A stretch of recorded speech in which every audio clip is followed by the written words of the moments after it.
she's quite an important person within the Trade and Agriculture Commission now in the UK.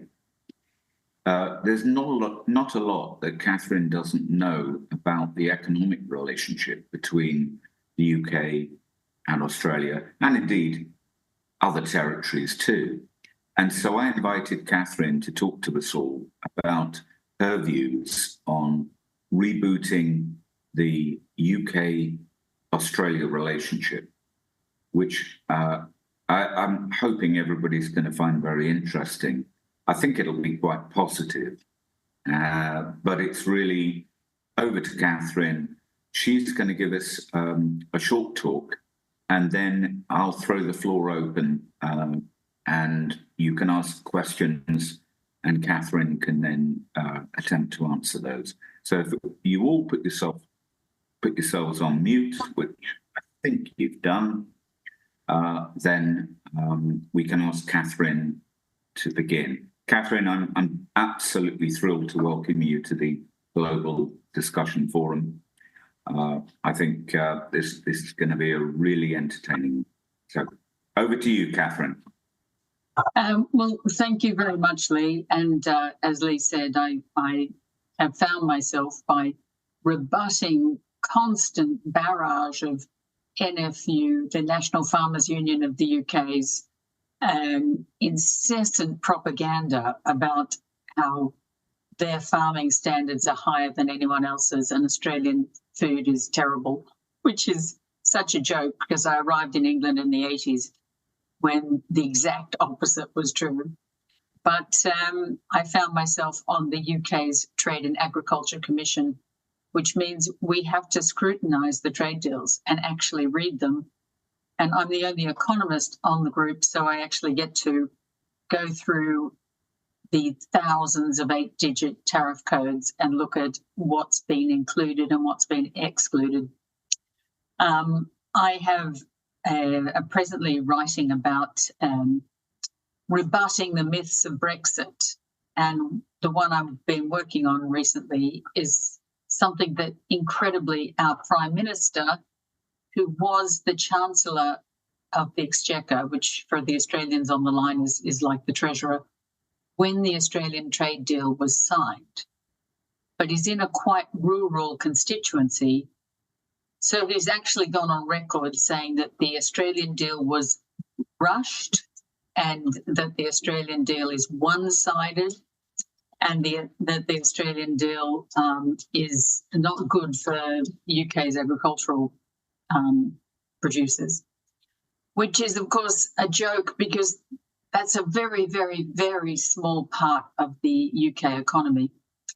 And I did think about making up some slides about that, but I don't really need to. It's not what we export. You know, the UK is a small landmass with a very large population, and it pretty much eats everything it produces and then imports more. And when they talk about exporting agricultural goods, what they mean is the offcuts. So we keep the main bits of the pork, but we send the pork knuckles to Germany. We send the beef shins to Italy. We send the bits that the British, being affluent, has stopped eating hundreds of years ago.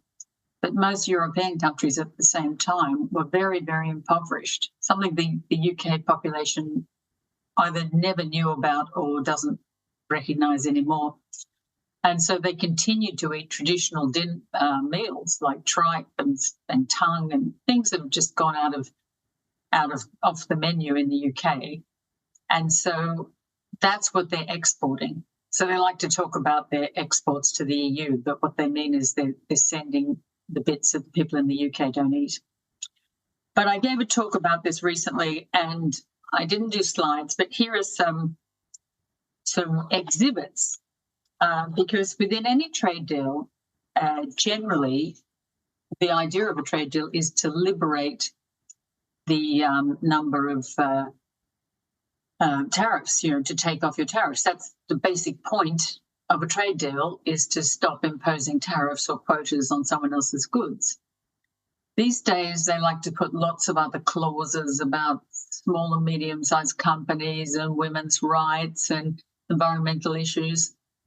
But chapter 2, the second most important chapter, and chapter 1 is usually the niceties of introducing the country, is all about the goods that we're reducing tariffs and quotas on. And the real problem with the situation is, like, this is Annex 2 of the Australian deal, which lists the things that you're not going to lift your tariffs on. It is basically one page of niceties and a tiny bit at the top here, which lists, there are about 6 goods out of 10,000 that Australia is going to take tariffs off slowly. It's about 3 types of cheese and 2 metal springs, steel springs. This is the UK's one. It's 14 pages of restrictive quotas on everything, even things the UK doesn't make, like rice and bananas. But our idiot Prime Minister, I probably shouldn't call him that, but if he stood up and said this was a one-sided deal, you just have to wave at him the 14 pages of Annex 2, which there are over 500 goods in the trade agreement where they were either not included at all, so all restrictions have remained in place, or the restrictions will be removed slowly over 4 years, 8 years, 10 years, or even 15 years for things like Australian beef. And he thinks that's one-sided, whereas Australia did 5, the UK did 542, and they did it over periods of time that extend to 15 years. So when people on the streets of Britain say they can't see any difference in the Australian trade deal, that's why their country is continuing to charge them for having the audacity to buy goods from another country. And so even though we've taken the tariffs on, say, Australian cheese and New Zealand cheese down slightly, it's gone from £1,000 a tonne to £900 a tonne. You know? And so it still makes it uneconomic to import goods from Australia and New Zealand, because the New Zealand trade deal is even funnier, because New Zealand didn't put any exemptions on anything. So the New Zealand trade deal basically says everything's free immediately. And the British, again, had another 14 pages restrictions on New Zealand goods. And they also included a few strange ones, like New Zealand wheat. And I'm sure the Australians on the thing here will know that New Zealand doesn't actually export wheat, but the British are so paranoid and so crazy, and their farm lobby has such power in Westminster that they threw that one in for good measure, just in case New Zealand decides to start exporting wheat. So that is my job, is to go through all of this and look at what we're doing. And it is such a pity that they have taken this attitude to trade, because the real benefits of trade for the man in the street is by being able to import goods, either better quality goods, cheaper goods, or goods that do not exist in your country. And that's kind of how trade started. So for the UK to be restricting its imports of Australian rice or Australian bananas is doubly insane, because the UK cannot possibly grow either rice or bananas. This sort of myth is perpetuated through our mainstream media, where there's a very simple saying of Brexit isn't working. And it's like, well, that's because we're not letting it work. We've signed a trade deal where we're not letting ourselves benefit from that trade deal. It's a very insane way to run a country. There have been 1 or 2 beneficiaries in our exporters, predominantly UK cars, and UK car exports to Australia doubled in the first year of the trade deal. And this is something, and also sales of planes and boats and a lot of the transport industry, which is something the UK is very good at. It is our main export by a long margin. massive margin. And yet people kind of forget about it. But that's benefited hugely from the Australian trade deal, because Australians now don't have to pay the 5% import duty that they used to pay on British cars. And that makes British cars slightly cheaper than European cars. So that's done really well. But for someone in the street going into a supermarket and wondering why there's no sign of Australian beef or New Zealand cheese or any of the things the countries are known for internationally and export all over the world, you won't see them there. The other myth that is continually propagated in the UK is this strange idea that you trade most with the closest people, and they call this the gravity model. It makes me laugh because I studied economics at Sydney University, and I did traditional economics, econometrics, and accounting.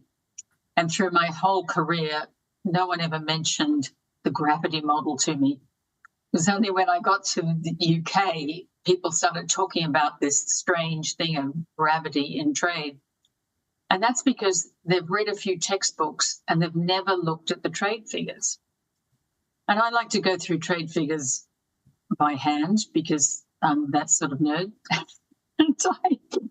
It intrigues me. I play a little game with myself when I look at any kind of statistic as to how far down the list in Comtrade of 200 countries that they monitor, how far down the list I'll have to go before I've found all of the 28 EU countries. Because despite having completely free trade within the EU, that doesn't mean people in the EU buy your goods. In fact, 90% of the goods that the UK exports or imports from the EU happen with the 9 countries that are the wealthiest in the EU. Our exports are not correlated with distance. Our exports are highly correlated with the wealth of the country, the GDP per capita of the country we're exporting to. So the EU can add as many impoverished Eastern European and former Yugoslav countries that it likes, but it doesn't mean we're going to trade with them.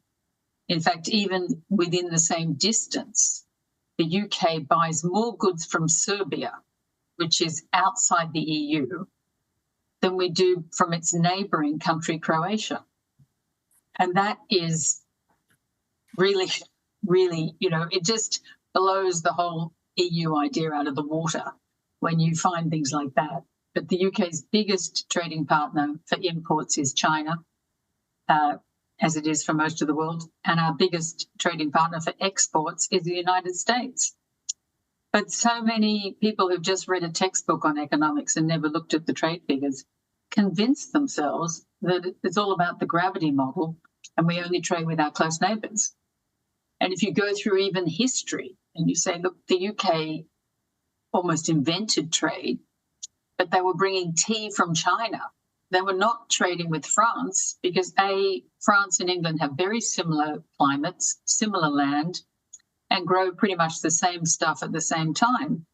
So there's no need to trade with each other. And in general, they were fighting with each other. So for most of the last 1,000 years, the French and the English were in fact trying to kill each other. So they certainly weren't trading with each other.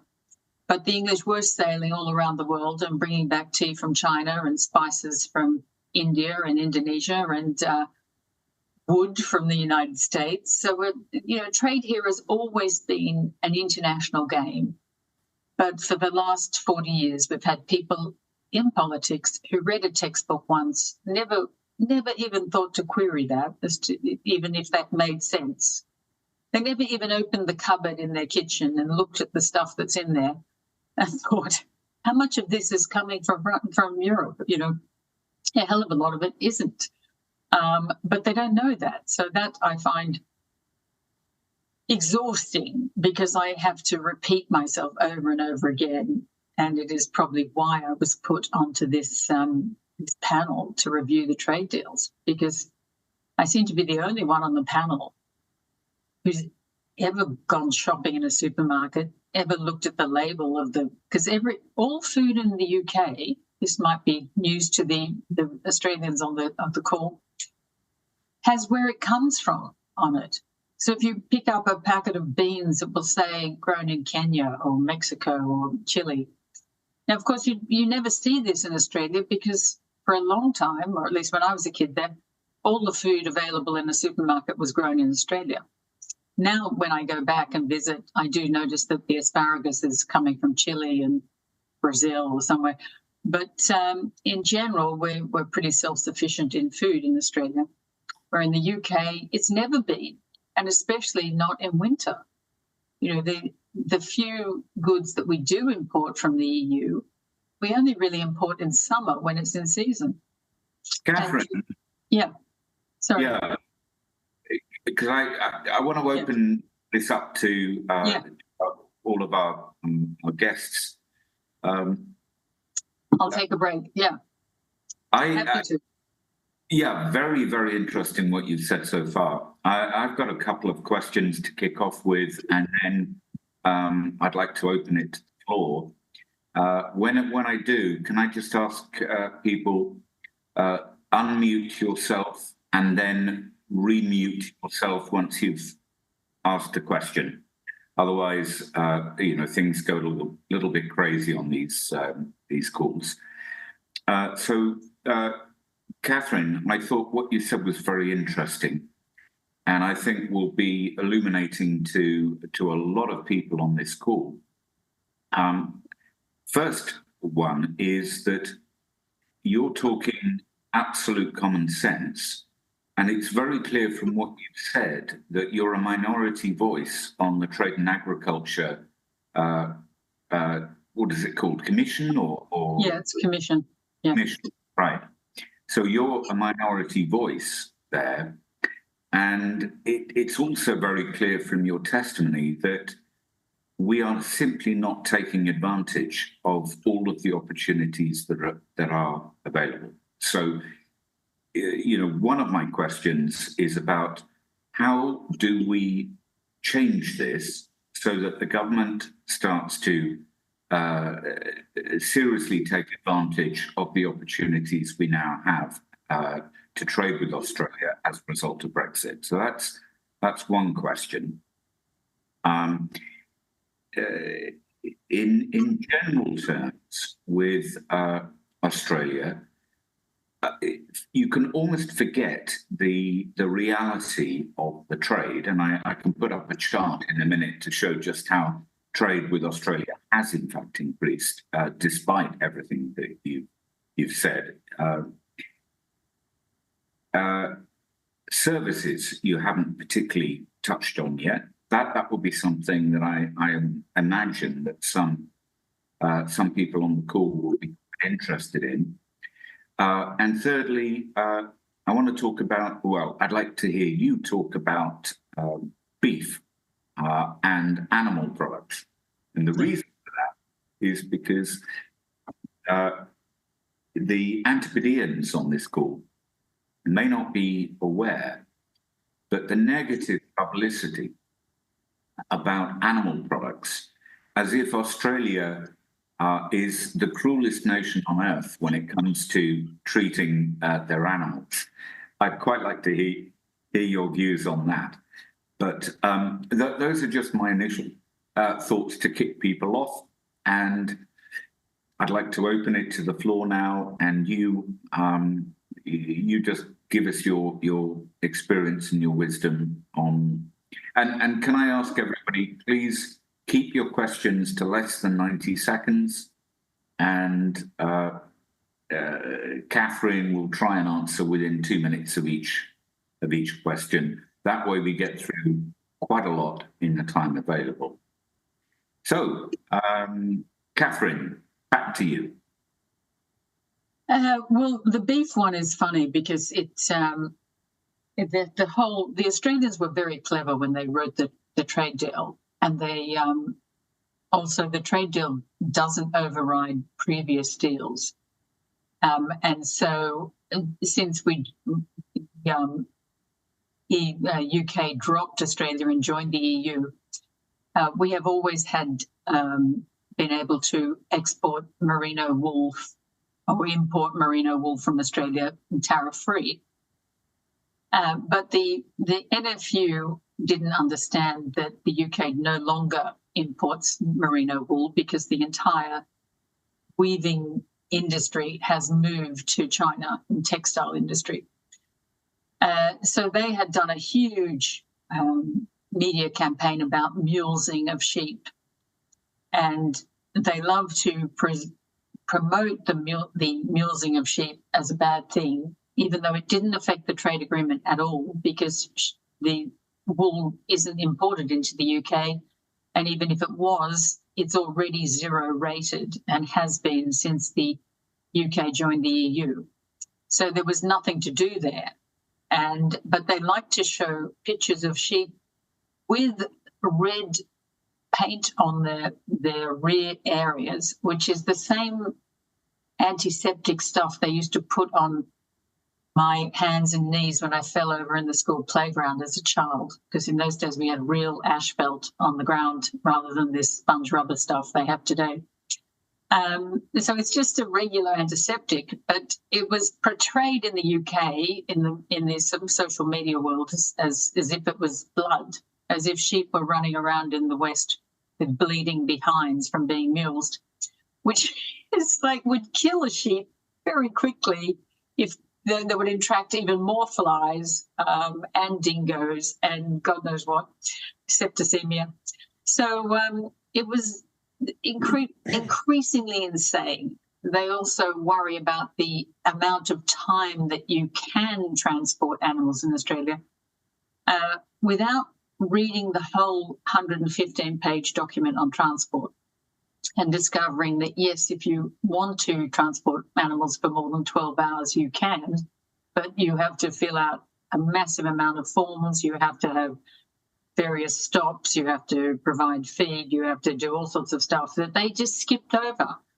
So luckily, I was doing research constantly rebatting this stuff, and I found a government report on abattoirs in Australia, and that on average, cattle don't travel more than 400 kilometres to get to an abattoir, because unlike in the UK, where most abattoirs have closed down, Australia still has a lot of well-positioned abattoirs.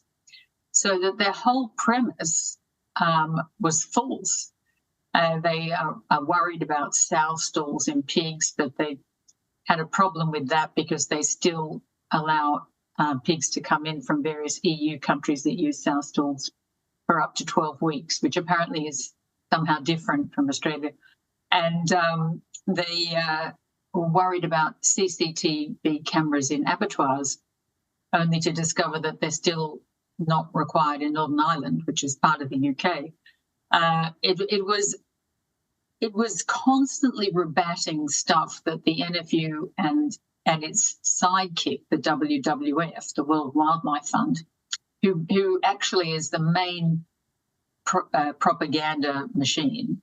They have also published an article which got into the Telegraph about how Australia would have to demolish, cut down trees equivalent to the size of all of the UK's national parks in order to supply the UK with beef, which was such a joke, because anyone in Australia will know that most of the land where cattle are run in Australia is already mainly tree-free, but you don't knock down the trees that you have because they give the cattle shade in the summer.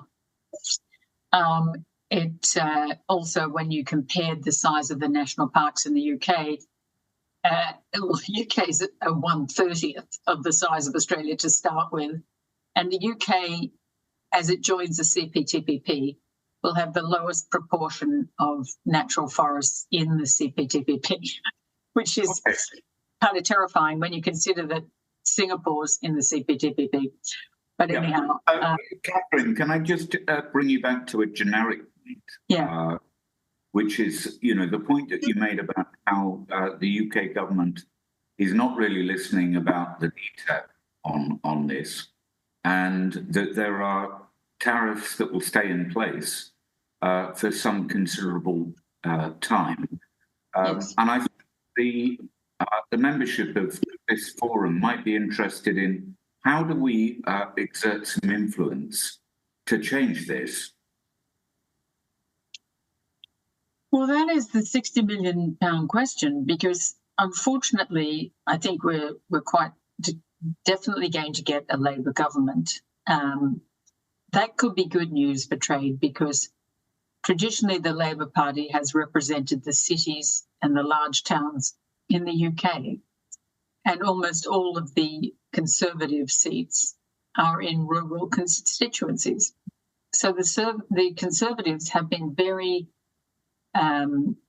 compliant when it comes to the NFU, because though there are only 300,000 farmers left in the UK, they are a well-organised lobby group. In fact, they're better at lobbying the government for money than they are at farming, 1,000 times better, because the government is their main source of income for a lot of them. So that the Conservatives have been far too concerned with the farmers and not concerned enough with British industry, and not at all concerned with UK consumers. They're not worried in the slightest.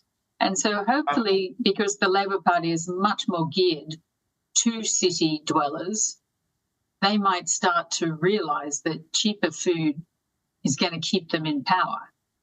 Okay. Get all of that. So at some point in this session, it would be quite interesting to know what can the people attending the session, how can they exert some influence to change this? Now, just before I open it up to everybody, which I'd like to do now, I'm just going to put up some information on trade that is currently going on with the UK. I hope I'm going to be able to do this. So just bear with me a second, Catherine. And I think people might possibly be interested in this. So I'm going to share screen now with everybody. And I can see we've got one or two hands up. So what this is showing is it's a factsforeu.org report from only a few weeks ago. And what it shows is the overview. The UK-Australia trade deal, increase in UK goods exports to Australia. So this is from the UK's perspective. We didn't do it from the Australian perspective, but no doubt somebody could. And you can see that what you said, for example, about cars, 119% increase in the last year in UK cars exports to Australia. Ships more than doubled.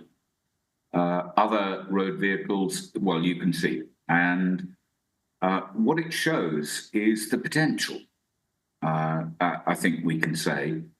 And now I would just like to open this up to the floor. I'm going to start with my good friend Stephen Tripp from Ex-Candidates, and he's going to put a question to you. But then the floor is open to everyone, and if you can keep your questions as short as possible. And Catherine, if you can keep your answers as short as possible, we can get through a lot of people. Okay. Thank you.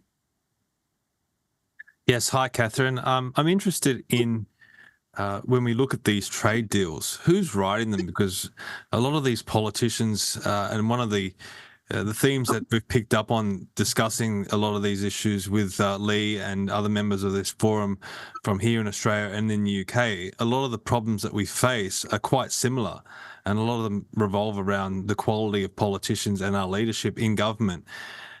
We know with a lot of these politicians, they never worked in the private sector. They've never produced anything. They've never created anything themselves, but yet they're tasked with implementing these policies and writing these policies. When it comes to trade specifically, do they draw upon any expert advice that's credible, or like where is their influences coming from to write these policies? It's I 100% agree with you, Stephen. The Australian deal, I think, was done pretty much from the public servants to public servants. and the Australians probably managed that process quite well, to say, just let's not fight about pork. We don't export pork. Let's not fight about chicken. They just were happy to agree to exclude whole sections because they are things the Australians don't export, which the British were too stupid to think about, and luckily we have a fantastic guy in the British Trade Department who comes from New Zealand called Crawford Faulkner. And I think he's been the brains behind a lot of this and getting deals done, because it was very important that the UK got a deal done, and the Australian deal was a great one for us to start with. But you are right. We also have a lot of politicians who are very young, no experience whatsoever in industry, and they're very easily led by the industry lobby groups. And usually the group that lobbies the hardest is the one that needs government help to export. For instance, our fantastic aircraft parts industry, which is the largest supplier of aircraft parts in the world, is Britain. And that's predominantly engines, but also wings, landing gear, and seats. They don't have to lobby government because everyone wants their stuff, and they export all around the world, and they're really good at it. And you find that with, say, Japanese cars get very little support from trade. People who are really good at their game don't actually need to lobby government. And our government isn't clever enough to go, hey, why are you even here? Why don't you go back to your farm if you're such important farmers and produce goods better, more effectively than you do? So we do have this problem. And unfortunately, there's an element, and they're mainly the Romaniacs, who are trying to encourage our MPs, who are very vain and easily led, that they should get more involved with trade deals before they happen. And then you will get every MP, and as I said at the beginning, even our Prime Minister will play to their constituency and do what their constituency wants. So you will never get a trade deal because every little minute industry that's important to an MP will be out there crying for some special protection in the trade deal. Okay, that's great, Catherine. I want to throw it open to the floor now and get some more voices and more opinions and questions for you. I know you can take on the questions because you're one of the most knowledgeable people I know in this arena. Otherwise, we wouldn't have asked you. So I've got Stuart Ballantyne with his hand up. I've got Derek with his hand up. And I've got Christian Siegel with his hand up. Hi, Christian. Nice to see you again. So I'm going to try and take these in the order in which I saw them. So can we start with Derek? You've got to unmute your... Thank you, Derek. Your question, please. Yes, thank you. Very briefly, you've described the general character of the UK-Australia situation. Does that apply broadly to the whole of the CPTPP in the same sort of general character? Or is Australia a special case? Thank you. Well, Australia and then New Zealand closely following it were special cases because they were obviously done first and they were full bilaterals. And both countries volunteered to say that the product liberation or the tariff liberation they got in their bilaterals, they would not go for further liberation in the CPTPP. That isn't entirely true. If you're like me, you have to read all of the tariff lines in the CPTPP, but it is for the controversial bits, the beef and the sheep meat and things like that. They've kept to the same quantities that they were given in their trade agreement. But a lot of the CPTPP is already written down, and the UK was coming at it from an outsider joining a club, if you like. So they didn't have a lot of ground to complain about, if you like. But they did put very restrictive and strangely restrictive limits on quotas of beef and pork and various goods, which are insane and show me that there is no one in the Trade Department with an economics degree. For instance, we import 600 to 700,000 tonnes of pork each year, and we've restricted the CPTPP countries to 55,000 tonnes. And one of the CPTPP countries is Canada, which is the most efficient pork producer in the world and is one of the biggest exporters. They're obviously not happy about that, and they shouldn't be. We've also restricted Vietnam to 25,000 tonnes of long grain rice. Vietnam is the third or fourth largest exporter of rice in the world, and the UK cannot possibly grow rice. Every grain of rice eaten in the UK is imported. So there are some insane things even in the CPTPP, but for most of it, the regulations are what they are. And luckily, they got rid of the EU's quotas, because the EU had done deals with a lot of the CPTPP countries, but the EU always kept restrictive quotas on things. So even if they dropped the tariff, they only let a very small number of tonnes come in. Okay. So in that, we've dropped the tonnage. So we will be able to bring in fruit and vegetables from Chile and Peru and Mexico. That's great, Catherine. As somebody that is cooking kedgeree tomorrow, it's Fish on Friday day, I will be using basmati rice, but you're right, it will be imported into the UK because we can't make it ourselves. I want to keep this fair. The next one I've got on my list is Stuart Valentine. What's your question, Stuart? Hello, Catherine. I'm very interested in your comments earlier on, and I'm presently on the Queen Anne, going around UK, doing my marketing trip with ship designs. That's what I do as a job, and nice to see that number 2 export from the UK is ships, but we're trying to crack a certain nut with the UK military, which is very hard. As a small company, you've got to be part of the Ugly Sisters. With that's why your comments actually really drove home with me. The too many committees involved, but how do you crack this nut? I've managed to crack the nut with ferries, for instance, on Shetland, where we were last week, and a few other places. So, and this is a very good way, just for the guys who are on the rest of the team. A very good way to market the country is actually sit on a cruise ship. Apart from good, effective marketing, right in the middle of the city, that actually annoys the crap out of the ATO.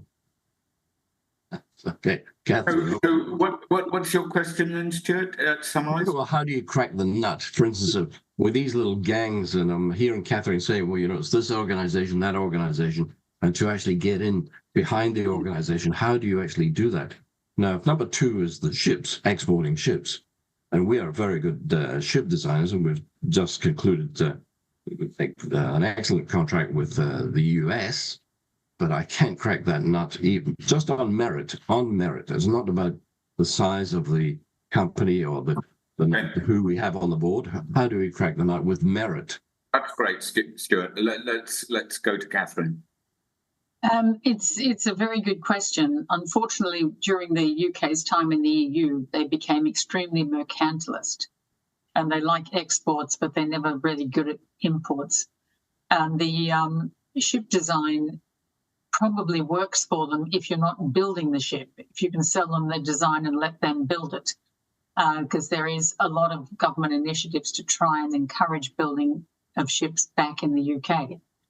I mean, when the exports of ships, I think a lot of that was what you'd probably call luxury yachts or stink boats, as we used to call them in Sydney Harbour, rather than, it sounds like you might be doing, ferry design or warships and things like that. And that's a whole different department that's not in trade, that suddenly gets into the military, and that probably involves a few really good dinners in a club somewhere in London.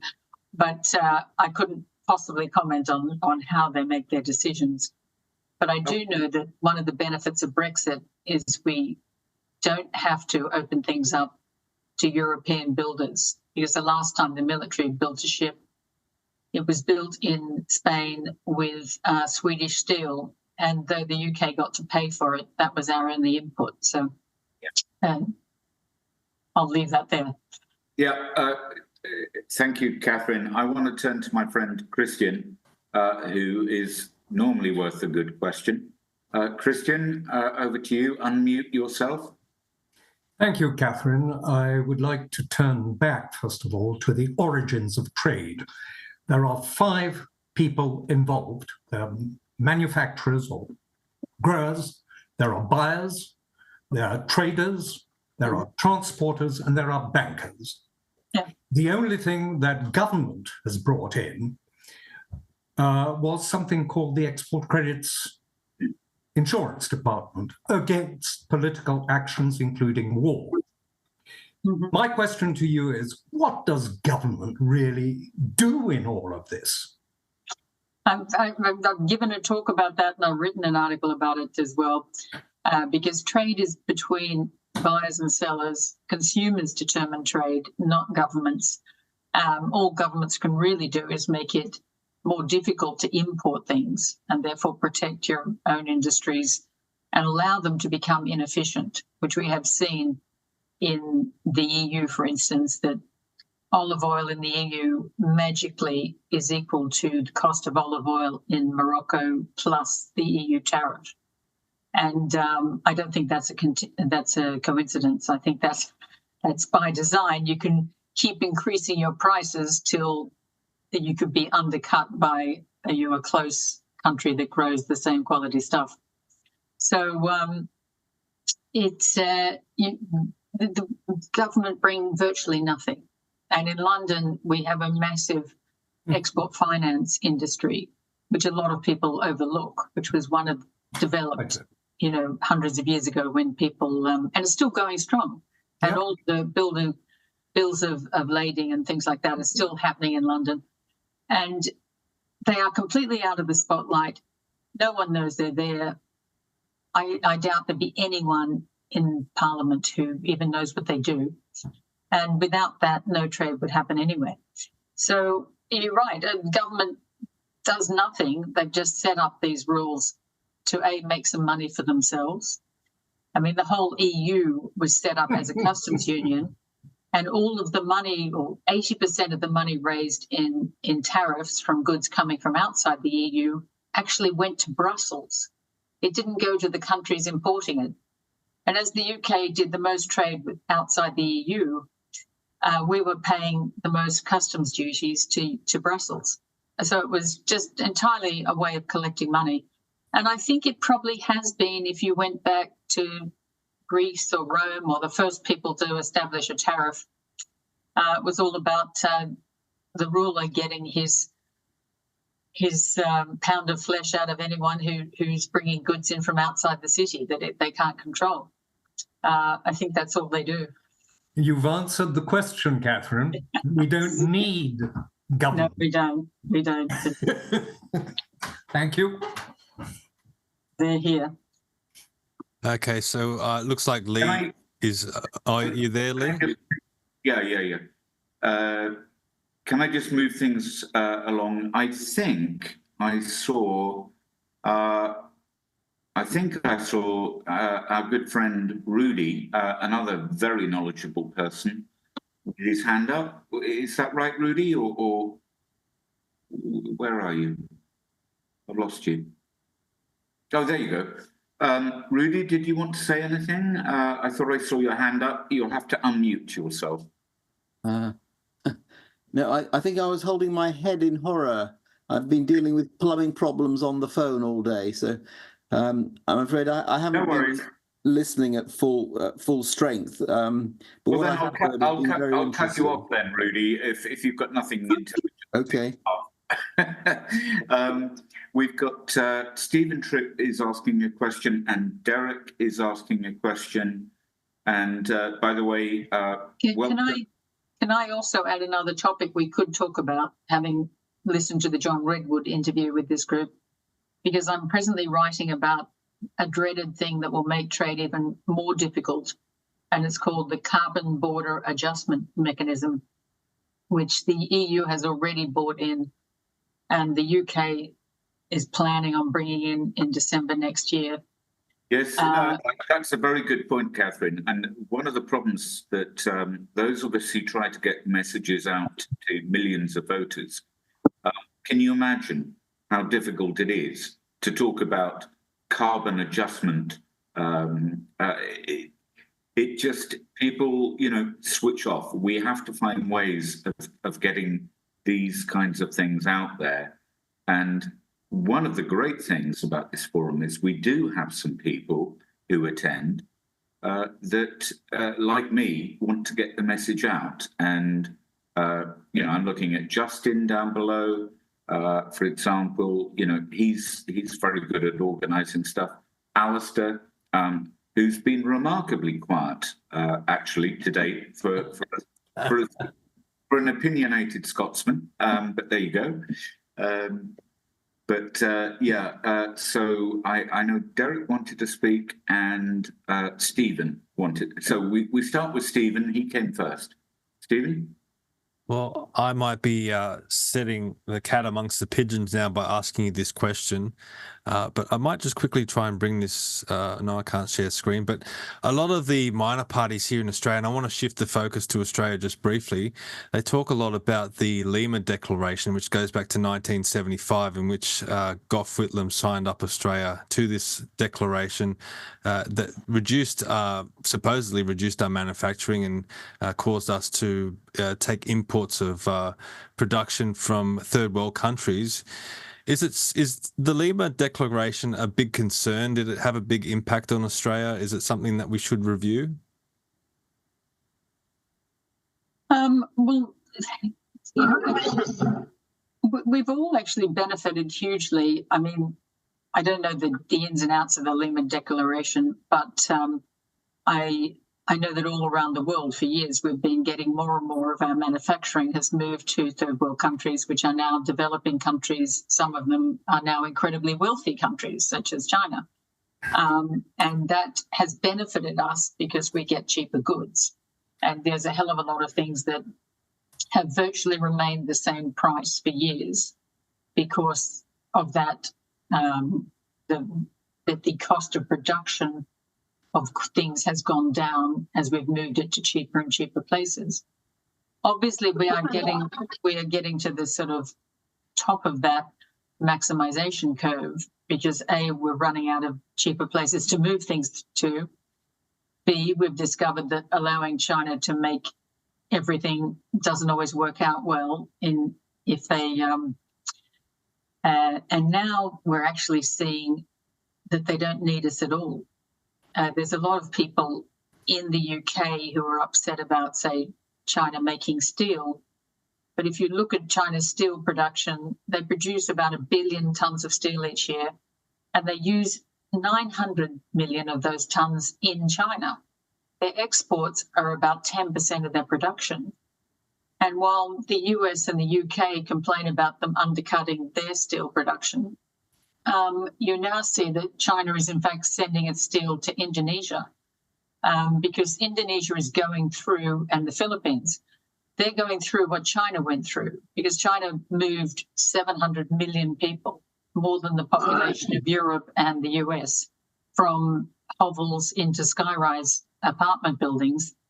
And the same thing is happening all over Asia, and it's happening with Chinese steel and Chinese cement, and in countries that are not going to play the EU-US regulation game of trying to add border adjustment taxes onto their production. They're just going to say, oh, we'll sell it to someone else. So we might have really shot ourselves in the foot with this one. And we've got to sit back and think about what we can do well. Okay.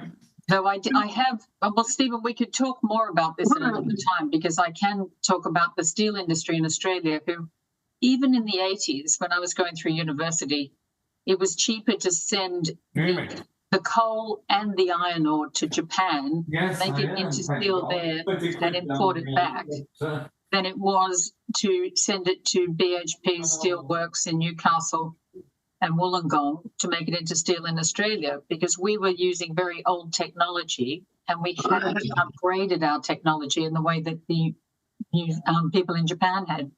Okay. Now, obviously, Japan and South Korea, they lost out to South Korea. South Korea's lost out to China. Eventually China the industry will maybe move to Indonesia or somewhere, but it is this game where you're running out of options. And I think that we've probably come full circle and it's time to revisit what we can do. I don't want to bring back industries that we're really bad at, but with more AI and more robotics, we could do a lot more locally, both in Australia and in the UK and in the US. But this all requires cheap power. And the UK has done the most horrendous things to its energy supplies. And I fear that Australia, who was for a while incredibly sensible, may be going the same route. Luckily, the US talks a big game about the green issues, but they still have the cheapest commercial electricity in the world. And that will keep them in the robotics game. But the rest of us are going to be in trouble if we try and mechanize and discover we don't have the power to do that. Well,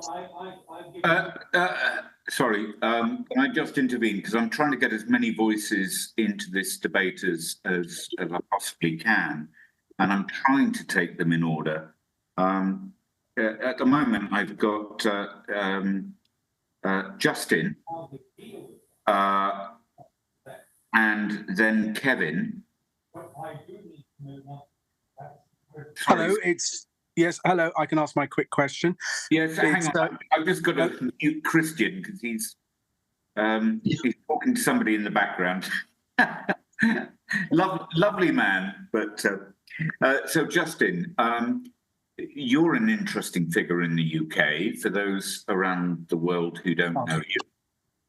So I help out with the Bruges Group, and we're an anti EU pro-British sovereignty group, and we've been sort of banging the drum as regards the things like Windsor Framework, and I fear our work is about to double under a Labour government. But I suppose the point out is my role is trying to get the word out, but it's very hard in the current social media landscape. But hopefully when minds are focused under a Labour government, we'll have a bit more impetus and complement the great work that you do at Facts for EU. So just to ask my question of Catherine, is a two-part question. Firstly, have we actually acceded to the CPTPP? Because I hear lots of things about we've got another country needed before it happens, and can Labour undo it? And then secondly, I've always held the view that we don't really need a trade deal to trade. I grew up in the USA. You go to any US store these days full of English goods. Are we better off having state-by-state deals with well-matched economies, Florida, UK, kind of the same size, much easier than doing it with the massive economy of the USA, which requires Congress? So are we better doing state-by-state deals, more about trade facilitation, rather than trying to get a US trade deal, which requires congressional approval with all the pork barrel politics that entails? So those are my two questions. Well, I'll just quickly do the CPTPP. It is meant to be, hopefully will come into force in October this year. They were talking about June this year, but obviously the elections probably pushed that back. And I believe we're still waiting for 3 more countries to ratify it. In terms of the US... Sorry, the short answer, Catherine, is no. October? Oh, yeah, the short answer is no, it's not in force yet. B, can the Labour government block it? I don't think that they could at this stage, and I don't imagine that people would... they'd have to have a really good reason for doing that. And because of the massive restrictions on agricultural imports, as I said earlier, even rice, I think they'll have a hard time justifying why they would not want to do that deal, because it could be hugely beneficial. And it's one of those things where already UK farmers aren't complaining about it because they have the possibility to export to places like Singapore and Japan that import a lot of their food. and would be rich enough to pay for British beef and British lamb or whatever, Stilton cheese, whatever they sell them. So, Can I just add a point of information here? Facts for You published a couple of weeks ago. The deal, the CPTPP deal, has been ratified now by the British Parliament. And yes. that's just an important point to make, Catherine, that it's been ratified by the British. It's essentially agreed by everybody else, but ratification processes in some of these countries takes months, and there's a few countries still to ratify, but essentially the deal's in place. Right. Yeah. As for the US is an interesting country because a lot of its rules, especially its service rules, are actually state by state. So it's important that we do these MOUs with the states because our biggest exports now are service exports. They were 55% of our exports in 2023. And things like an insurance company, which is one of our bigger exports, and our biggest customer is the US, but they have to get approval from every state to operate there. You'll also find the states that they have done these deals with. They've done Washington, which is obviously where the US aerospace industry is. So we're selling our biggest parts export, the aircraft parts and engines is all going to Washington. We've done a deal with some of the states that have big fracking things going on because of BP and Shell, some of our biggest companies. And we've done things with North Carolina, which is where the Raleigh Triangle is, and they're also doing a lot of stuff with financial services.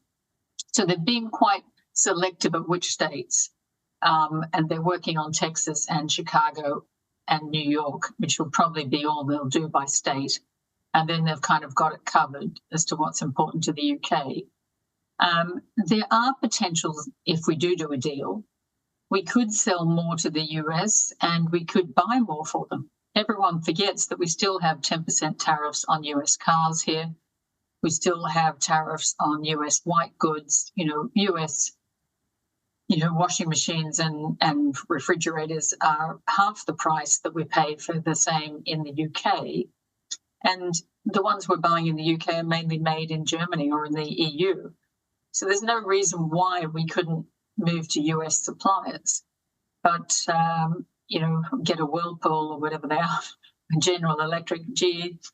But we haven't. And people have forgotten that there's a lot of goods that the US makes that we're just so, hypnotized that we have to buy goods made in Germany. And the Germans have even wiped out all the Italians. And so we're a captured market in a lot of these goods, and the US could supply them, if not entirely, just give us a choice and allow people who don't want to pay £1,000 for the Miele can pay £500 and get the Whirlpool. It's just greater consumer choice. So I would be quite in favor of a US trade deal. We also add 12% on US clothes.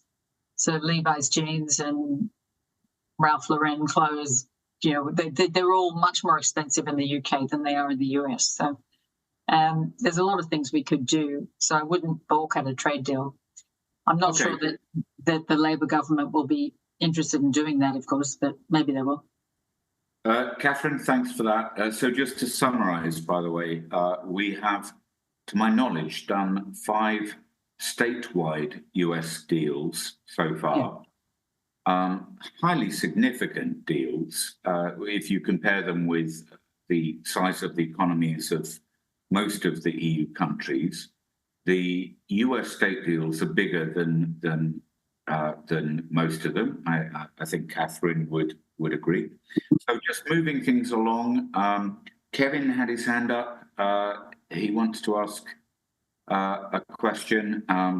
Kevin is a good friend who seems to know something about everything. And so, Catherine, prepare yourself. Okay. Hi, Catherine. I've got so much to say and too little time to say it in, and too many questions to ask as well. A long time ago, I was responsible for what was called the War Book. I served for 32 years in the Australian Army Regular and Active Reserve.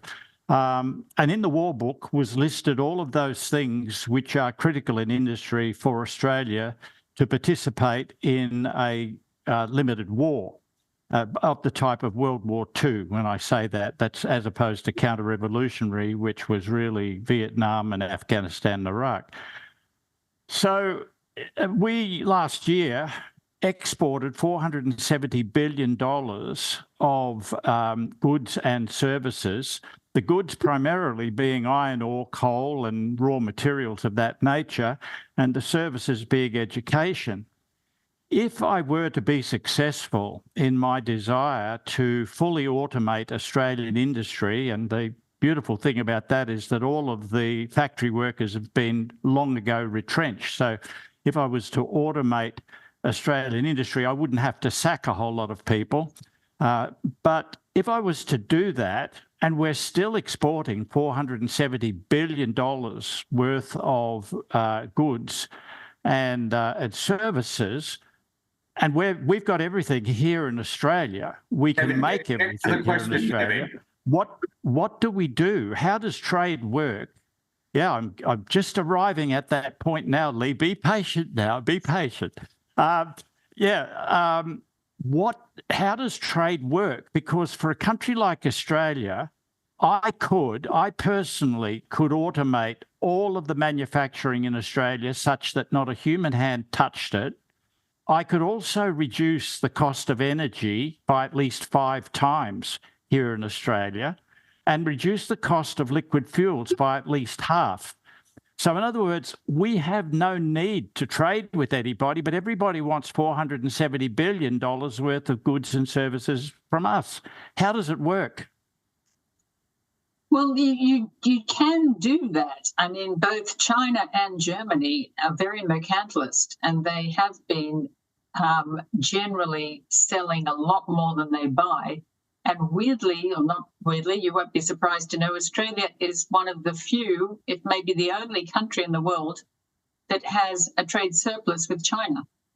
And that is entirely because without your coal and iron ore, China stops tomorrow.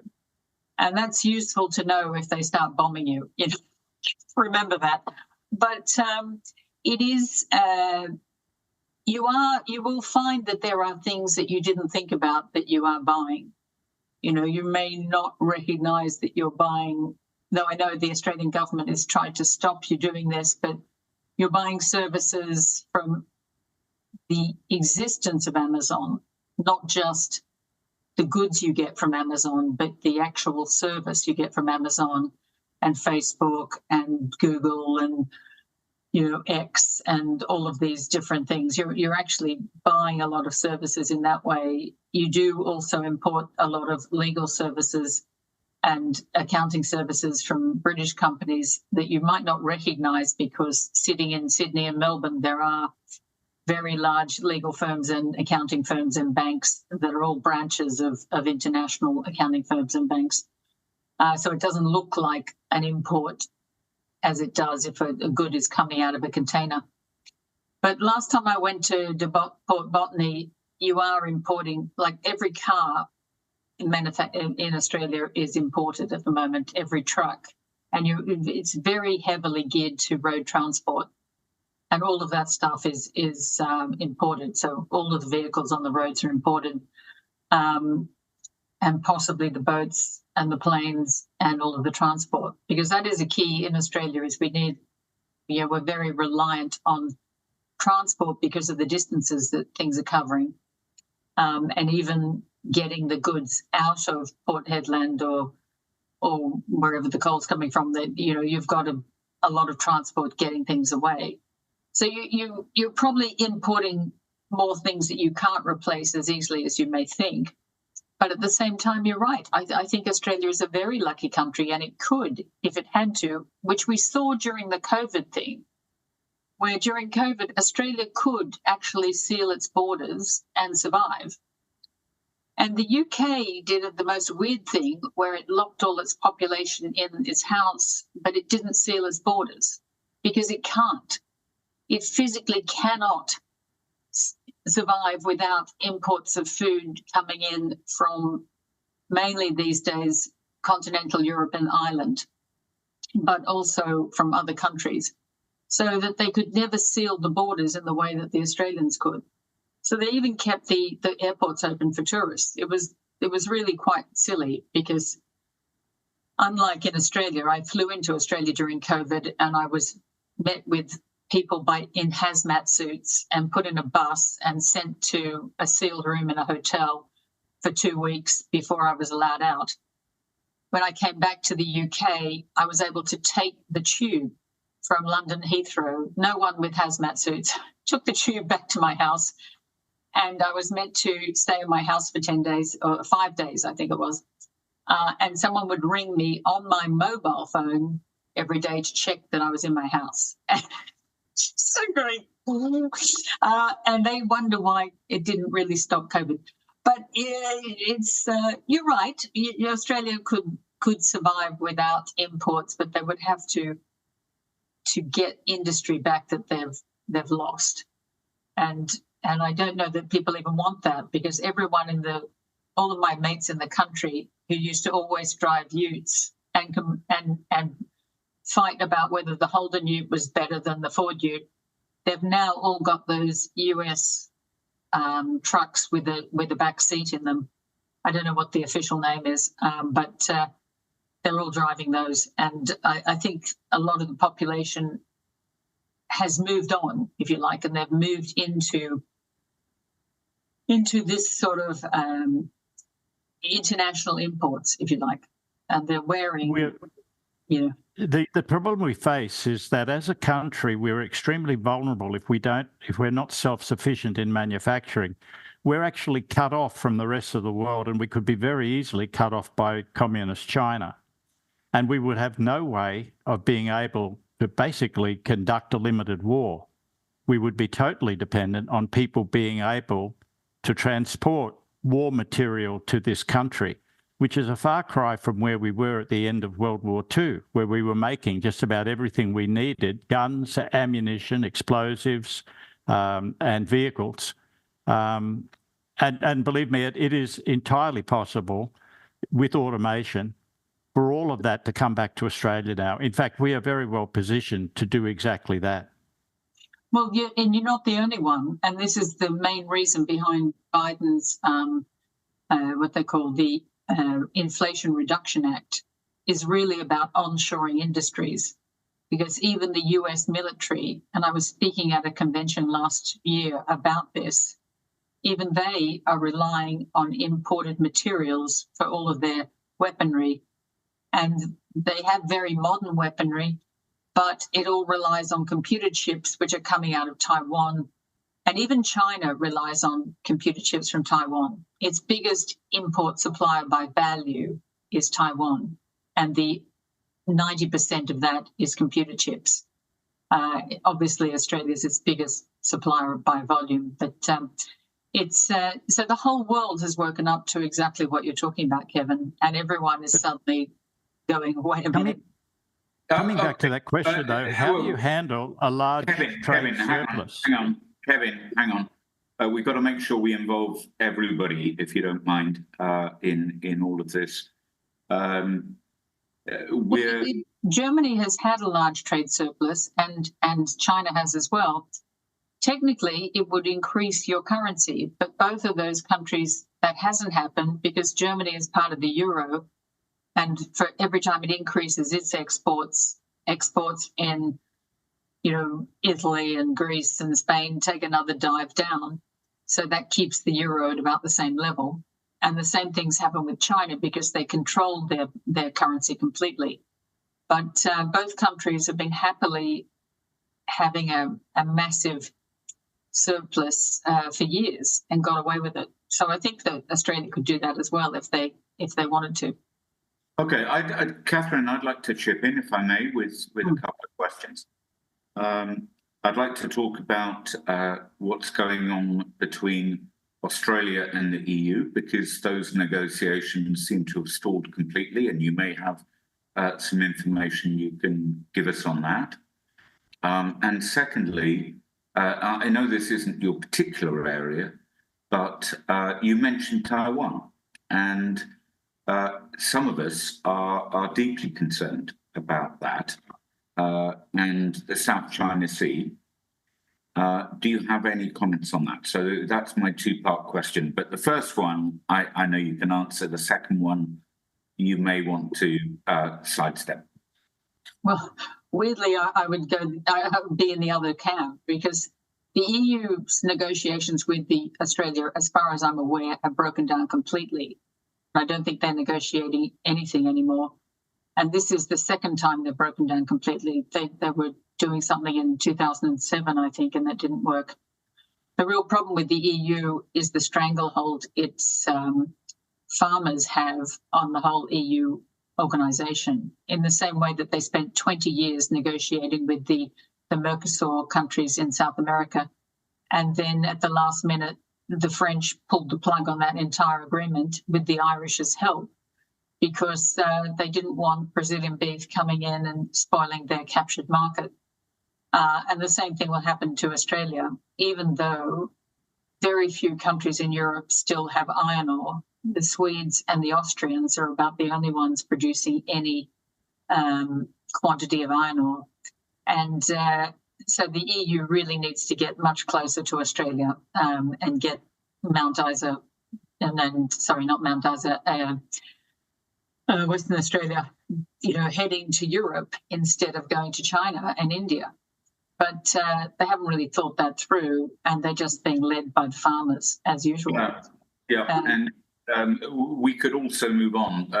Stephen has his hand up, but we could also move on at some point to Australia's strength in precious metals like lithium, which is not really understood in the UK very much, but we could talk about that. But first of all, lithium is something even the UK has. But the problem with all of the rare earths and the metals is not finding them; it's the refining of them.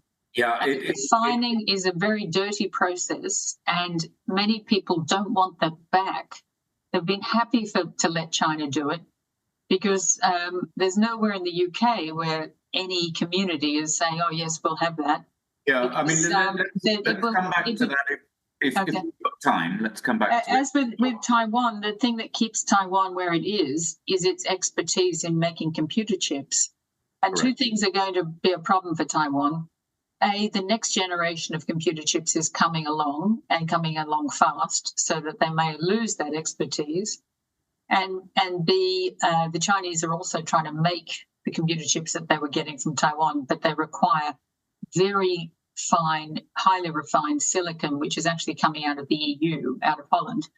And so they're going to have trouble just getting those raw materials if they start playing up. But right now, they're working more and more with Russia. They're taking Russian oil and supplying Russia with tanks and equipment to invade the Ukraine. So China might just get through. So I want to get on to Stephen again in a moment. But when it comes to lithium, you're right.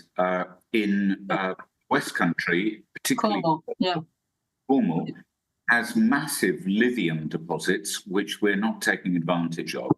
It's a little bit like all the North Sea oil that we're not taking advantage of. But I don't want to get into that right now. Let's come back to that if we've got time. I'd always like to involve as many people as possible.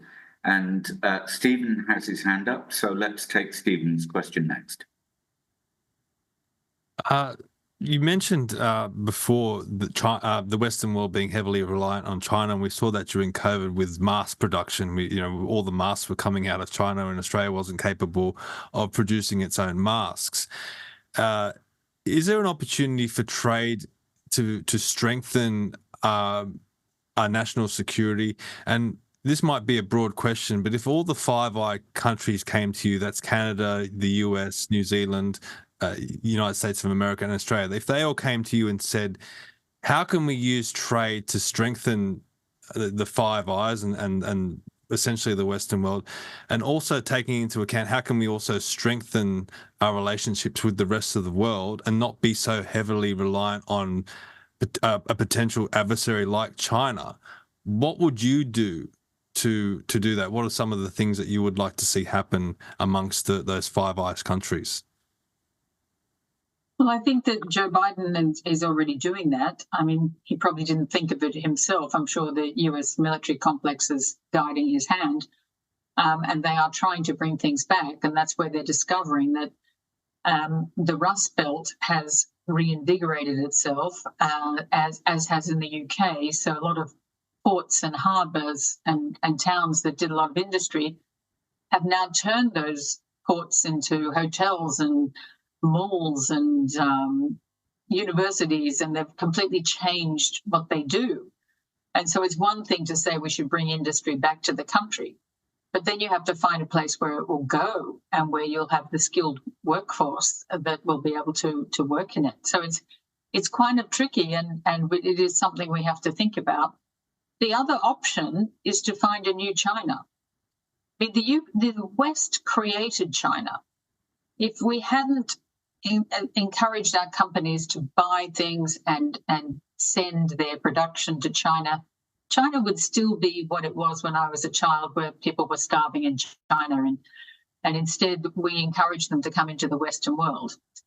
Now, the most obvious place to move things to is to move to India and say, well, companies, stop making your goods, iPhones in China, and make them in India, which is an easy move, and has a very highly skilled, highly educated workforce, a bigger workforce than China, actually. So it has everything that you would need to do that, and it has a democratic government, which is interesting. But essentially, aren't we making, sorry to cut in, but essentially aren't we making the same mistake as we did with China by trying to centralize everything in one country? Well, yeah, that was going to be my next thing is, don't use just one country. You have to have a few. You should look to Brazil as well. Brazil has also got a lot of the raw materials you need. It's got a very well-educated, large workforce, big country. There's several places around the world you could use a lot more. And even Vietnam is cutting China's lunch in a lot of production. The Philippines, Indonesia, there's a lot of places that we should start. I've often said that with the UK as well. We have to diversify our trade, but because having several sources of supply gives you security. And not only in COVID did we discover they make all of the protective equipment and the masks, but China was making 80% of the ingredients for pharmaceuticals. So even if the pharmaceuticals were still being made in Europe somewhere or the US, the core ingredients used to make that were coming out of China. So even things like paracetamol were in short supply because no one had the base ingredients. So there's some things that we have stupidly let go of because they're not, they don't require a high amount of labor. And, we could make them ourselves. We just, because they're now made in bulk and there's no money in it, if you like, we've stopped making it. Okay, Catherine, we've got a question online for you, and it relates back to when you were talking about the US state trade deal. I know what my answer to this question is, but nobody's interested in that. They're interested in yours. So the question is that these US state trade deals are not trade deals. They are memoranda of understanding. Yes, that's true. And whilst that is technically correct, would you like to comment on that? No, that is entirely correct. But it doesn't mean that isn't creating trade opportunities. So having done that deal, you find that because a lot of things, especially in services, they're not actually restricted on a national level in the US. They are restricted by a state level, and you need to get approval by the state governor. So say, here's something I actually know a bit about. a US gambling company that gambles online wanted to establish branches in the US, and they had to get approval from each state that they were going to operate in.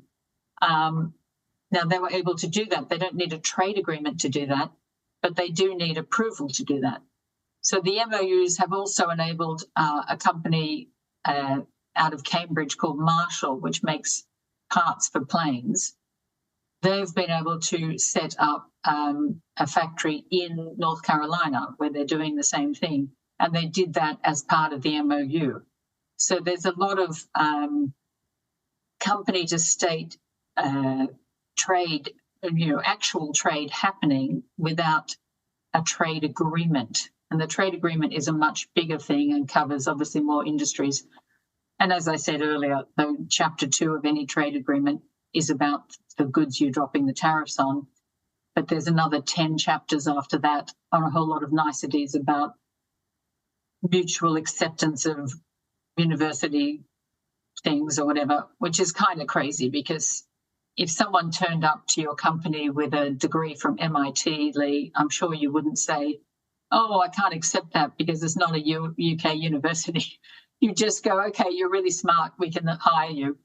But these sort of things are all included in trade agreements, which means that someone from some university in the back of Alabama will also be able to turn up and say, yes, I'm a doctor, here's my certificate, and you'll have to accept them as well. So it's a lot more complicated, but the MOUs are useful and they are working, and they have worked already. That's a very helpful clarification. Thanks for that, Catherine. We've got 30 minutes left, everyone. So number one, anyone that hasn't asked a question yet or spoken, please feel free. Just stick your hand up for about 5 seconds so that I can spot you. And the more views that we have, the merrier. The next area that I thought might be interesting for Catherine to comment on is, aside from Alistair, who's going to go on the attack fairly shortly, I'm pretty sure, from Vietnam.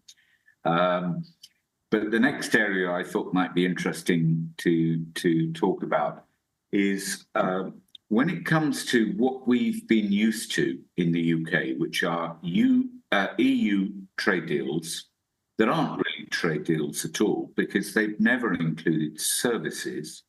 And now they include almost everything under the sun, including green policies, LGBTQ plus policies, you name it. Mm-hmm. And I just thought that the members attending today might be interested in Catherine's direct views about all of that. But after that, floor is open to you all. You can ask Catherine anything you want. She's a tough old bird, as we used to say in my day. I don't think I'm allowed to say that these days, but anyway. Yeah. Well, we're all of an age where you probably can. Justin might be a bit young, but the rest of us won't be shocked by that. Yeah. Justin will probably throw his hands up in horror, but I'm just appalled by you all. Yeah, I know. I'm appalled by the trade agreements that I see. I try and stick in my part of the commission. I really stick to the goods. The goods for me are the most important thing. I get involved with the environmental chapters quite heavily, mainly because that is being used as a way of blocking the goods. In fact, my main interest in all of the additional chapters, which they do put into these trade agreements, I think to give people jobs and make them worry about stuff they don't need to, is how will that affect the goods? Because that also came up in the CPTPP, which luckily had been written for us, and we had to join it. Because in the CPTPP, you have countries with very different standards of living and wage levels, and to try and inflict the UK's working time directive, say, on a country like Vietnam or Peru, where people are just lucky to have jobs at all without getting 3 weeks of paid holiday leave or whatever. You know, it's like, it would be crazy. It's completely different if you're doing a trade deal between two equivalent countries. So to do a trade deal between Australia and the UK, we have very similar standards of living. But even then, they wanted to impose some crazy regulations in agriculture onto Australia. For instance, and this is the dumbest one, one of the reasons the UK thinks Australia has low standards of animal welfare is because we do not have a rule saying that animals must have 10 hours of light a day. The UK has this rule because so many of their animals are kept in sheds during the winter, and many of their animals are kept in sheds their entire lives. So they have rules about light. And the DEFRA department who wrote this directive to the Trade Commission couldn't understand why Australia doesn't have a regulation like that. And luckily, there's another New Zealand fellow on the Trade Commission, and the two of us would fall about laughing because they didn't know that all Australian cattle live outside. Even if they're living in a feedlot, they're outside. And, you know, there are crazy rules that the British have adopted from the EU and they think should apply everywhere, because so many of the people writing these rules have never left the country. They all claim they wanted to be in the EU so they could live anywhere, but most of them have never lived anywhere outside of Westminster. And it shocks me that they try and do this. So we were very lucky with the CPTPP that they didn't try and force their rules onto countries, Malaysia, Vietnam, whatever, who have very different lifestyles, different climates, different employment rights. And so we got around all of that. But you're right, all of these extra chapters are there, and they're often backdoor ways of restricting trade. So the environmental one for Australia was very much because they'd been fed this lie by the WWF that Australia would have to knock down trees to produce cattle. And luckily we could prove with Australia statistics that they have planted more trees than there are trees in England.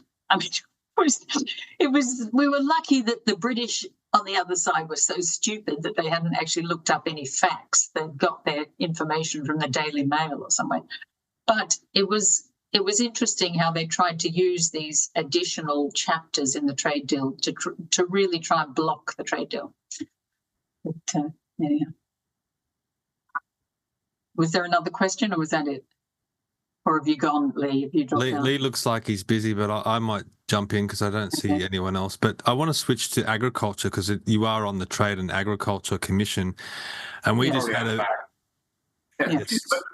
But Stephen, agriculture, I think, is a good question for the Australian audience. Yeah, we just had a big forum here in Sydney on the weekend, and a lot of the farmers were recounting stories of the environmental destruction that's taking place due to the rollout, what we call here the reckless rollout of wind and solar projects. It's having tremendous impacts on agricultural land as well, because people don't consider the fact that a lot of these solar and wind projects have to be built in areas that are not close to the transmission grid. So not only are you taking up large amounts of land for wind and solar, and here in Australia we have these renewable energy zones. One in particular, the Central West Arana Renewable Energy Zone, takes up 20,000 square kilometres of land, and that's currently going to include over 1,000 wind turbines and 9 million solar panels in that area. Just a tremendous amount of land that needs to be taken up for these projects. But a lot of that is on agricultural land, and it doesn't take in consideration the transmission lines that now have to be directed out through agricultural land and other areas to get out there. So there's tremendous environmental destruction taking place. Also, these wind and solar, the components are coming from China. 80% of the components come from China. Are you concerned with the rollout of what we might say is unaffordable, unreliable, intermittent energy, otherwise known as renewables? 100%. And if you think it's bad in Australia, on the plus side, at least you have some. They're doing the same in the UK.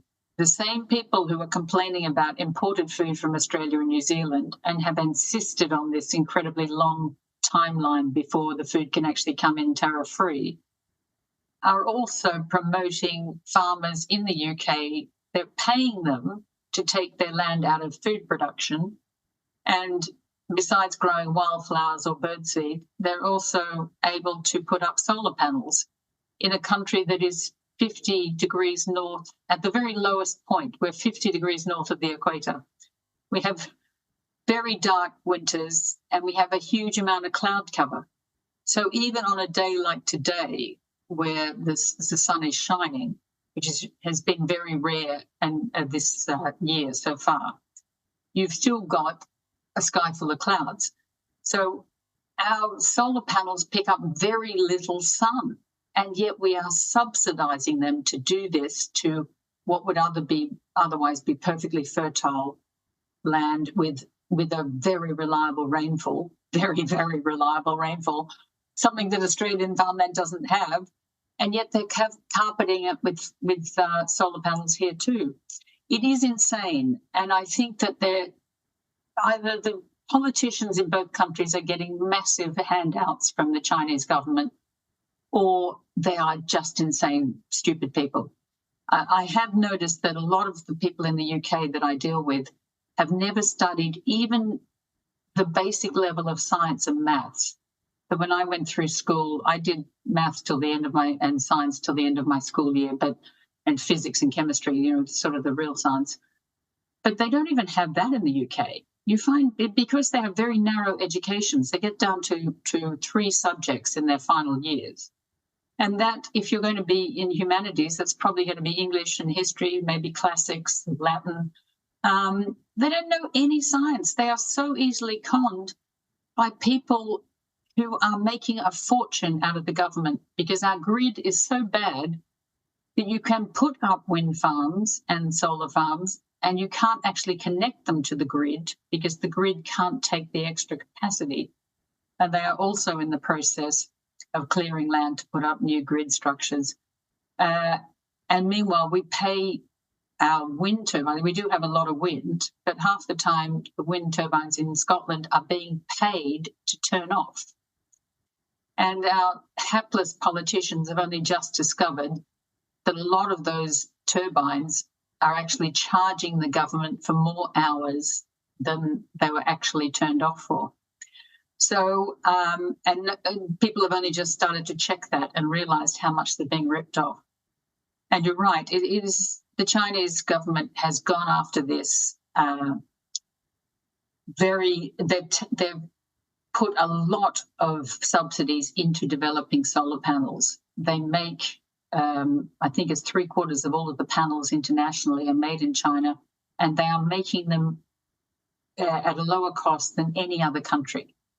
And Catherine, you're completely right on this. We need to try to keep to the main topic today, because we are hitting the whole climate change agenda on a regular basis. Okay. There's a couple of people we haven't heard from. I don't know if they want to speak or not, but one of them, he's been uncharacteristically quiet.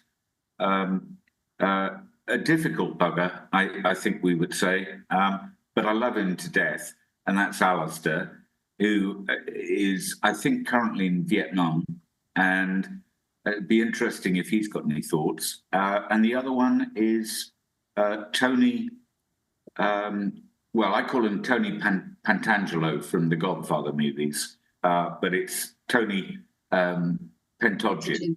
Yeah. And if you want to ask. Now's your time. You've only got about 15 minutes. So Alistair's got his hand up. Go for it. All right. I'll start off. But firstly, I want to make some comments on things you made earlier. A friend of mine used to run a chicken farm. He used to get these 6-day-old chicks in. He'd keep them for about 6 weeks, fatten them up, kill them. I used to ask him if he wore a Nazi uniform, and but he apparently not. But he actually gave it up when he was finally told he had to introduce coloured table tennis balls for the chickens to play with. Now, I don't actually want to talk to the chicken before I kill it and eat it, but that's just a personal view on my part.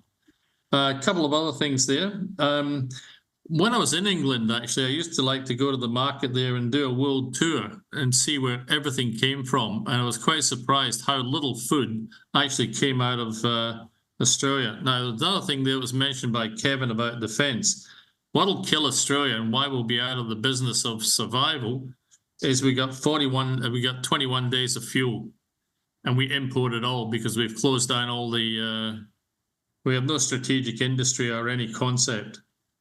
A fellow I know here, actually, his job is to actually move industries from China to Vietnam, and he's very successful in making quite a lot of money out of that. I'll make the other comment about Lake George. Sorry, it's a thing there. There's a wind farm at Lake George, which is in a wind shadow. So the turbines don't actually turn, but they do, because they're actually connected to diesel generators, because they get more money from the electricity then produce and send to Canberra. So that's the stupidity of what's going on. Now, my question was about versus the autarky of Australia, which was mentioned by Kevin earlier. In 1964, got his name now, a senator from Tasmania wrote a book called Lifeboat Australia. I don't know if you came across it before your time, 64. I know you weren't born then. It was actually about, we're an autarky. We have almost everything we need. We should sell what we need overseas to buy in those things we can't make here. And that was his thesis. And it's still applicable today, as Kevin has pointed out. So my question for you here is, what is the strategic plan, trading plan or whatever plan, to actually make countries more self-sufficient, be it the UK or Australia or a combination of us and our friends? Well, unfortunately, I'm not sure the UK, we have one step forward in self-sufficiency and two steps back generally. As Lee's mentioned earlier, and I've written many times, the UK has huge reserves of oil and gas in the North Sea, which they stopped issuing new licenses for under the last Labor government.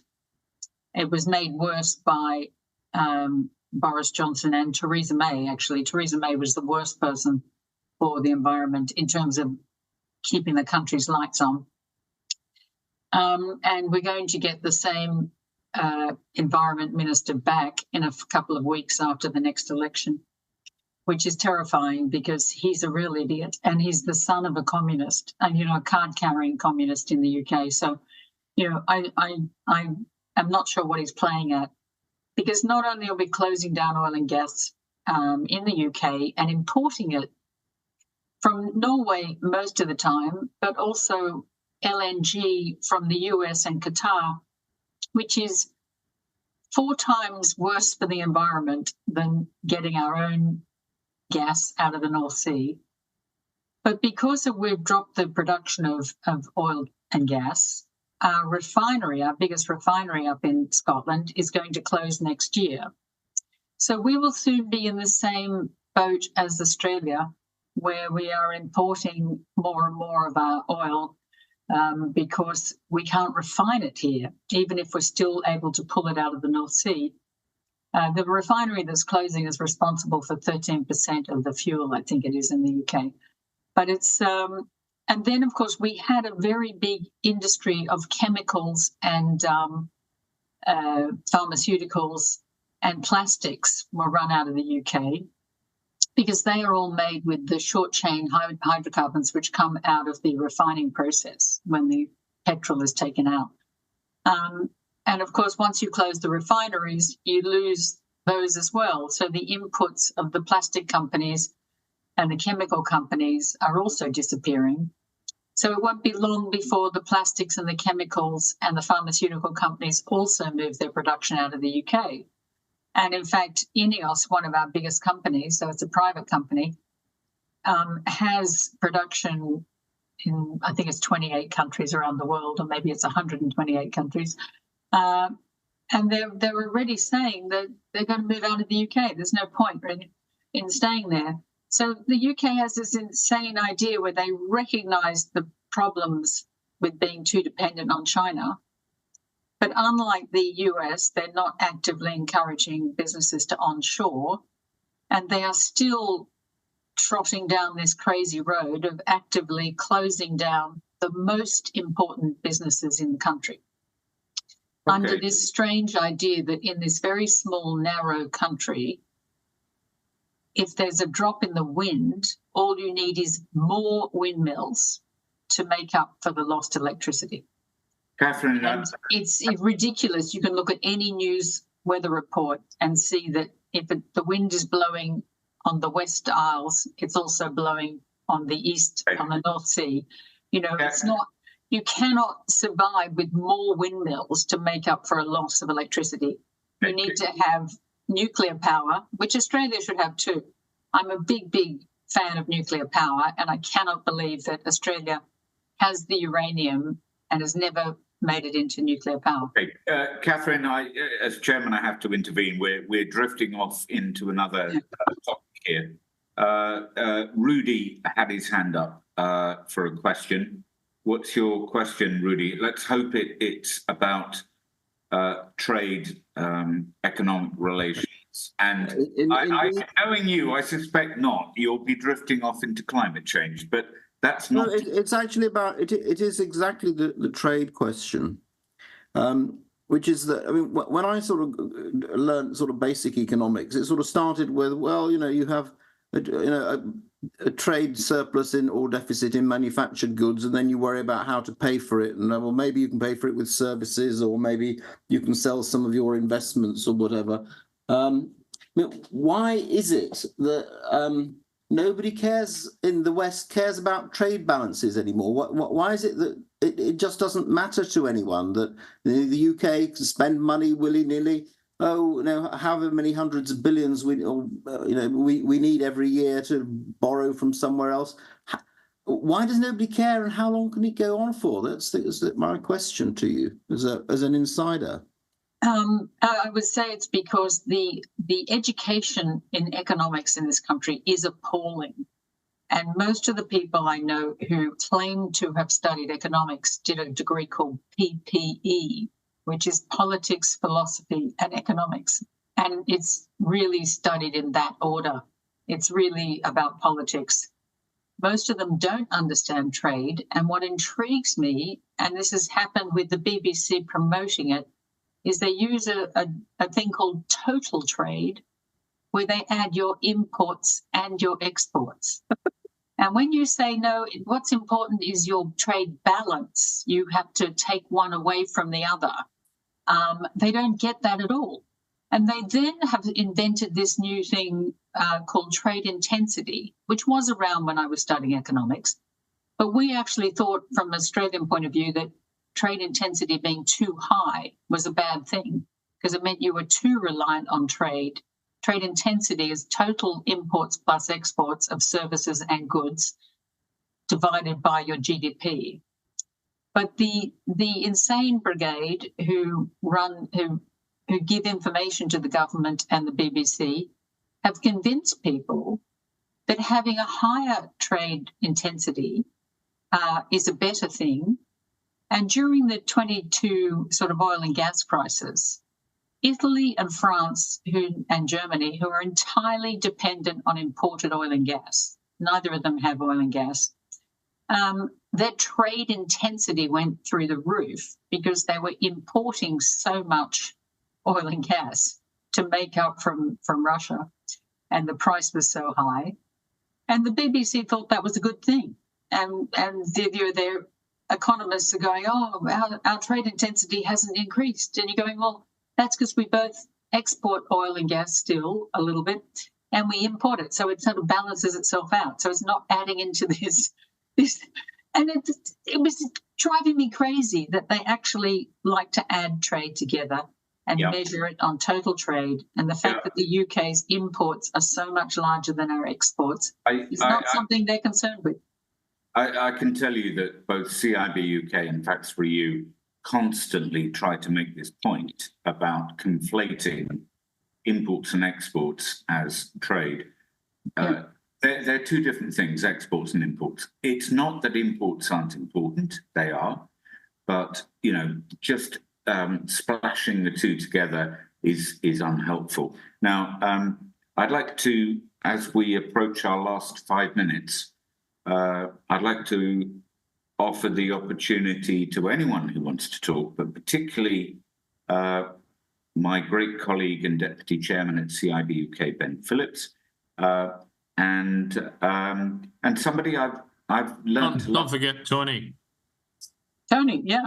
Hey, shut up! I'm just about to say, and somebody that I've learned to love over the last year, Tony. And I'd like to start with Tony. You must have something to say, Tony, about this. Well, first of all, I love you too, Lee. And my surname, just for the record, is pronounced Pentagenous. Some of my friends call me Pentagenous. Some of my friends call me Pentagenius, and you can call me that as well if you like. I'll stick with that one. Very informative, Catherine. Look, this is a topic that I'm not very familiar about, but the things that I'm hearing is shocking me as much as the whole climate change thing has shocked me. This is sounding like yet another typical things that governments just can't get right. I guess I don't really have a specific question, but more, well, maybe I do. Well, these strange deals that these countries do, is it because they do other deals, behind other deals to get things, and therefore they're sacrificing, certain things in order to get under other deals because it's in some politician's advantage or some lobby group? Is that why? Like, it's all just convoluted because of all these underhanded deals that perhaps occur? Would that be fair to say that, or why is it they do these weird deals? It's a great question. I suspect that they say the Australia deal, they wanted to get a deal on the board. They needed to placate the UK farmers lobby, so they gave, as I said, 542 restrictions on Australian agricultural goods to placate the farmers lobby. And they also obviously knew they would benefit because Australia doesn't sell cars anymore, and cars are one of the UK's biggest exports. So, there were things they knew they would benefit from it. And they just did give in to this lobby group, and it's ridiculous. And then the lobby group tried to sell it as if they had been really hardly done by this deal and had really lost out by it, which is just not true. Okay, we've only got 3 minutes left, so can I bring in Ben in case he wants to ask a question? Thank you, Lee. Mine is simply an administrative one. I've been frantically tapping away, Catherine, taking minutes of today's fascinating discussion. So on behalf of me and Lee, and indeed everybody else, could I thank you so much for your time and all that you've said. I've tried so far as I can in the notes that I've put together to include the most salient and striking points, and I will put them together, I hope, in a comprehensive format for other people to have a look at when we upload them onto our website. So that's what I've been doing throughout the course of this discussion. So thank you very, very much indeed. Yeah, and I would just add one thing to that, which is we've got some very erudite people around the room, the virtual room here. And I'd like to thank everyone for coming and for your contributions and your questions. I did tell you at the beginning that Catherine was going to step up to any questions that you threw at her. I think we can all agree she's definitely done that, and it's been fascinating. I think this kind of a subject, I think people might be surprised, actually, at how much interest there is in this sort of thing, particularly when it refers to the Anglosphere, as I call it, the Commonwealth, the UK, now that we're free of the EU. And, you know, I'm sure Catherine's got views about that. But, you know, these kinds of conversations have to take place. They honestly do. And you're not gonna get these on the BBC or ITV or Sky News. Today, I think we've heard from Catherine a fascinating range of views from somebody who is integrally involved. And I think we're incredibly lucky to have her. And just before we finish, I want to say a massive thank you to Catherine. She didn't have to do this. It's 2 hours out of her life in what is, at the moment in the UK, an incredibly busy time because of our general election that was called at short notice. Well, it's a pleasure, Lee. I enjoyed talking to you, and it's my favourite subject, and I'm writing about it now. But I also have to go and predict how bad the carbon border adjustment mechanism will be for the UK economy. It's not looking good. You know, I think that's a very, very interesting one. One of the topics that is almost never covered in the mainstream media is forget net zero. It's all about the carbon we're importing on an industrial scale. And it's just not being talked about. And it's just blindingly obvious. So, well, they're talking about it now because they've finally woken up to the big reduction. The UK likes to advertise that they've cut their carbon production by half since 1990. But what they've done is converted their coal-fired power stations to gas, which is great because gas has half the emissions. They got their methane under control, which was not coming so much from cattle, but coming from landfill. Landfill is the biggest source of methane internationally. Cool. And the third thing is they closed down their industry and exported it to China.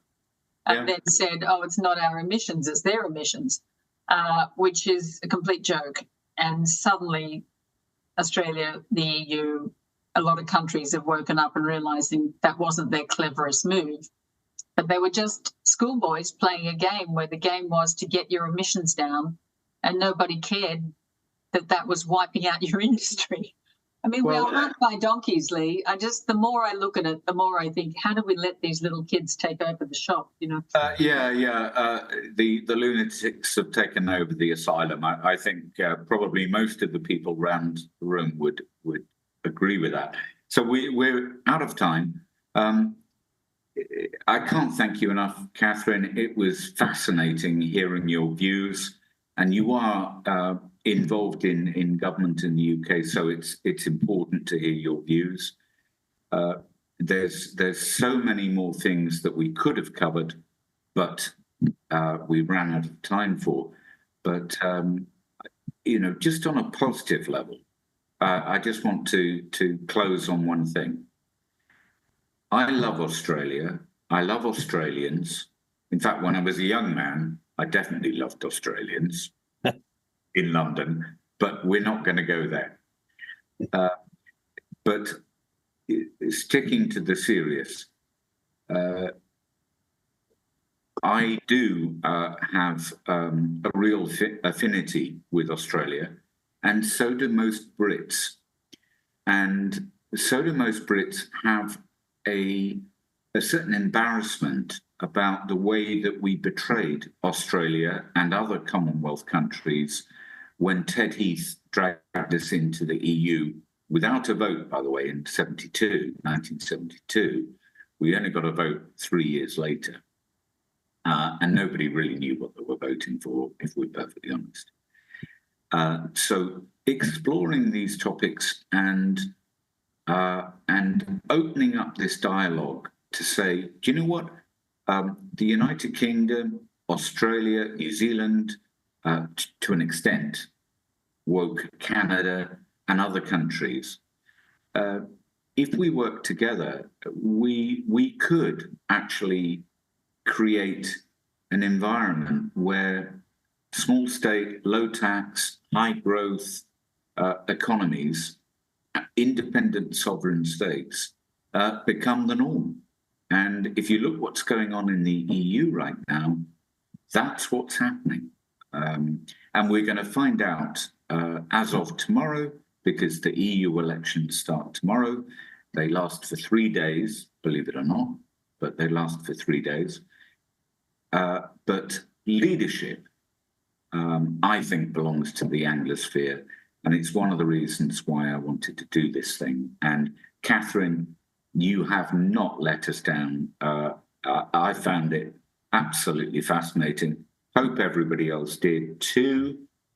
I think a round of applause for Catherine. Thank you very much. Thank you.